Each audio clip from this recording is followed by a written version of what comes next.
అందరికీ నమస్తే. ఓం సాయిరామ్. ఈరోజు సాయిబాబా గురించి ఒక సమస్య గురించి మంత్రాన్ని తీసుకొచ్చాను. ఎవరైతే సాయిబాబా మీద విశ్వాసం ఉన్నారో వారు చేయండి, మిగతా వాళ్ళు మీరు నమ్మకం ఉంటే చేయండి, లేదంటే లైట్ తీసుకోండి. నాకు తెలిసిన దాన్ని మీకు తెలియజేస్తున్నాను అంతే. ఓకే, మళ్ళీ దీని గురించి మీరు కామెంట్స్ మాత్రం బ్యాడ్గా చేయకండి. నచ్చితే చేయండి, నచ్చకపోతే వదిలేసేయండి, అంతవరకే. సంతాన ప్రాప్తి కోసం నేడు చాలా మంది దంపతులు సంతానం లేక ఇబ్బంది పడుతూ హాస్పిటల్ చుట్టూ తిరుగుతూ పూజలు, వ్రతాలు, నోములు ఇలాంటివి చూపించి కనిపించిన గురువులు, దేవుళ్ళు అంతా చుట్టూ తిరుగుతున్నారు. పాపం కర్మానుసారం సంతానం కలగకుండా ఇబ్బంది పడుతూ బాధపడుతూ ఉంటారు తోటి పిల్లలు. దానికోసం ఎవరైతే సంతానం కలగడం లేదో వాళ్ళు నేను చెప్పినది చేసి చూడండి. ఓకే, ఒక బి అక్షరం. ఓం శేష సాయనే నమః. ఓం శేష సాయనే నమః.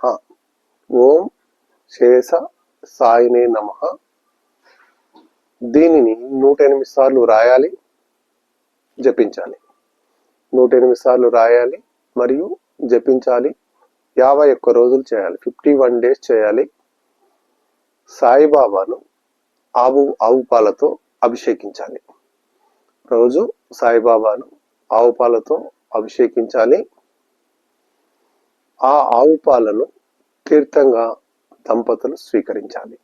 ఆ ఆవు పాలను దంపతులు తీర్థంగా స్వీకరించాలి. 9 గురువారాలు 9 మంది నిరుపేదలకు భోజనం పెట్టాలి, అన్నదానం చేయాలి.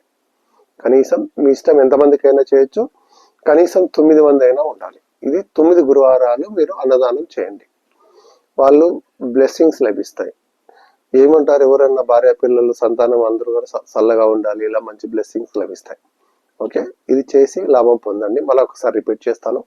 ఓం శేష సాయినే నమః 108 సార్లు రాయాలి మరియు జపించాలి. దీనిని 51 రోజులు చేయాలి కంటిన్యూగా. సాయిబాబా పాదాల మీద సాయిబాబాను ఆవు పాలతో అభిషేకించాలి. అభిషేకించిన పాలతో భార్యాభర్తలు దంపతులు తీర్థంగా స్వీకరించాలి. 9 గురువారాలు 9 నిరుపేదలకు అన్నదానం చేయాలి. ఇది చేసి సంకల్పం గట్టిగా మాకు సంతానం కలగాలి, మాకు వేచి చూపించు బాబా అని చెప్పి ప్రార్థన చేయండి. ఆ పైన ఆ భగవంతుని దయ. ప్రయత్నం చదివితే చేసి చూడాలి. ఓం సాయిరామ్.